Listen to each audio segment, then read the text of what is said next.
on the album. It wasn't the first one written, but it definitely came early in the process. It kind of started with the violin line that you hear, really simple, like 3-note melody that just sort of loops throughout. And then I just found a sort of like staccato-y synth part that went over the top. It just created like a really nice atmosphere. And then I just found these lyrics just sort of came flowing out really quickly. There was like a real longing to them that just felt very prevalent at the time of writing it. It was sort of like shedding all the negativity that I had in my brain at that point in time onto a bit of paper, or just like, you know, exercising it out of my body, essentially.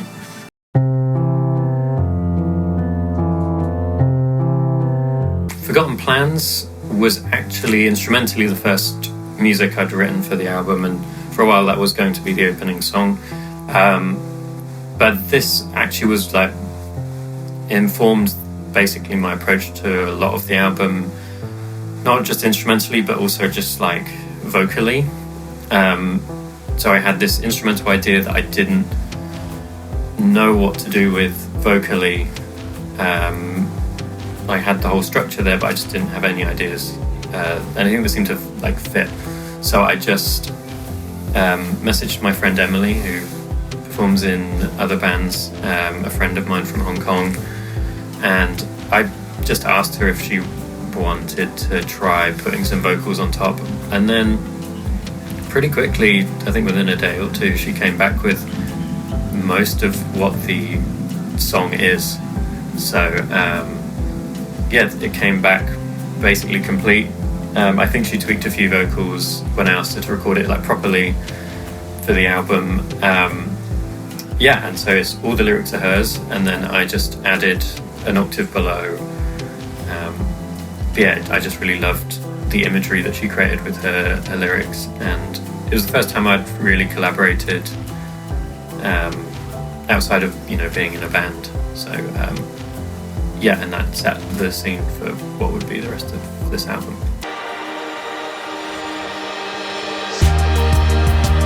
That was one of those ones where I just had another sort of string loop, and so I found a really simple bass line that went underneath it, and the demo sounded quite different to the finished song. It was the same tempo and everything, and essentially a lot of the same parts, but I changed a lot of the sounds playing those different parts and added different layers to it. But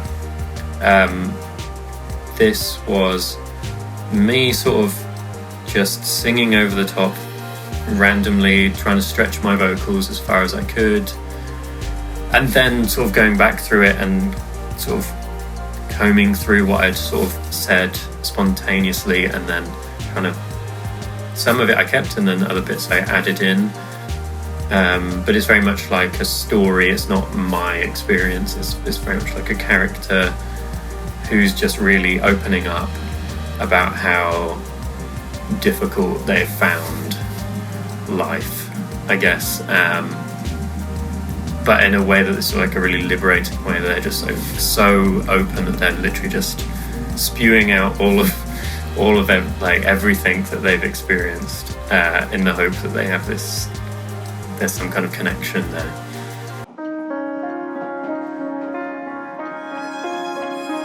I wrote the lyrics for this song quite quickly, I think probably in about 20 minutes or so. It just seemed to just come to me. I've had the song as an instrumental for 3 or 4 years probably, and then just one day I was just listening back through it and just felt inspired and found a couple of vocal melodies that I liked, and then the words just came really quickly. And then I essentially just invited her to sing that song, and was asking her to record vocal harmonies on top, and it was just such a quick session. Like, we did so many layers of vocals. We kept some of my vocals in there as well to sort of like pair with hers, but there was so many layers there, and I think we just did it all in about 2 hours. I think pretty much everything was a single take for her. there's the occasional bit we would redo, but on the whole, I was just like really blown away by how professional she was in recording.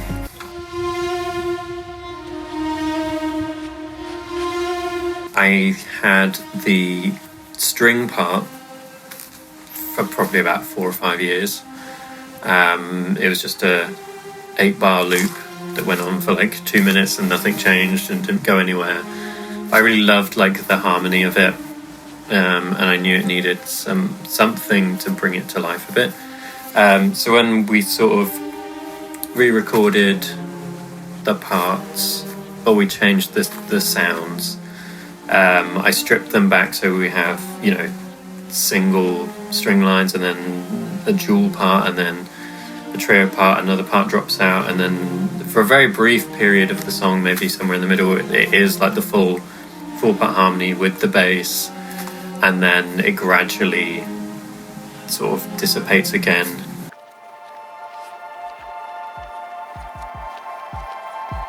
I'd come up with lyrics and melodies and I wasn't fully sold on what I'd done. I liked some of it, but not all of it. Sent the instrumental to my friend Rachel. She had her own vocal ideas, and again I sort of listened to that and I realised I could piece the two together. So the parts I liked of my version plus her version, and then we were writing together to try and sort of fine-tune it. We recorded this whole version. Then she felt like the first half was not, well, it could be better, which in the moment I was like, what are you talking about? This is like really great. But yeah, she was like, oh, can we just try another vocal idea? And then we ended up just rewriting pretty much the whole first half in a couple of hours, and yeah, it came out amazing.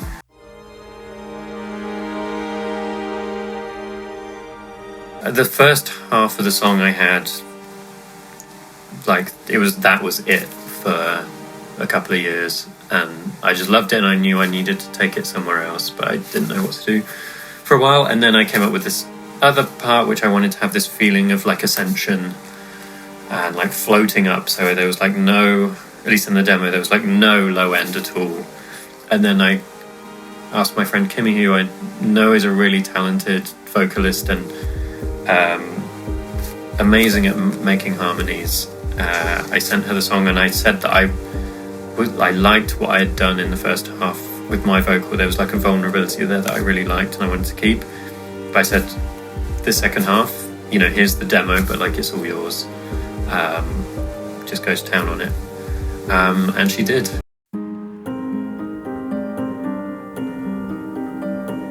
That was the lead single.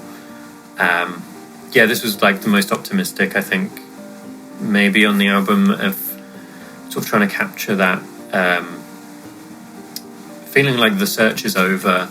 It's like a really positive feeling, like it's all bright and almost triumphant in the chorus. Lots of little like piano loops, and it I think this one's probably the closest to the film The Phantom Thread. I think I've watched that film once and I loved the soundtrack, and then that definitely inspired a lot of the music in this album. And then but yeah, I never came back to that film, so it was kind of just going off that as like a memory.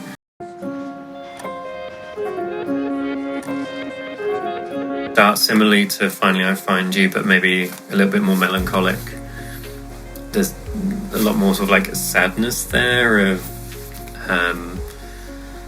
but it gradually builds, and then that sort of mid-late section that kind of extends into the outro. Yeah, it just felt very like 80s synth. It just builds, and then there's barely any guitar on the whole album, and then this one I just found this cool little distorted riff right at the end, and yeah, it just feels like really explosive, and it brings a bit of like energy to the album because it's quite mellow on the whole. Yeah, it just feels like really bombastic, and it kind of is probably the closest link to like the previous albums.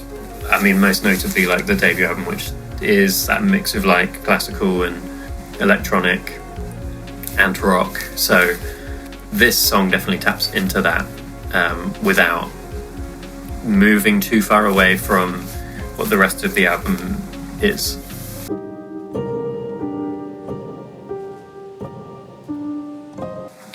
I have this thing where when I'm writing a song, I just associate it to a number or a place where it sits in an album or an EP or something. And this was the same. So, I knew it was the last song on the album before I'd even really finished it. It's kind of like an olive branch in a way, or trying to reach out. So it feels like a nice positive end to the album. I think the way I've sung it, I think it maybe is unintentional, but like it feels kind of sleepy as well. And then I got my friend Jasmine to sort of sing parts over the top. She has like a really unique way of singing, and she finds like harmonies that again I would have never thought of.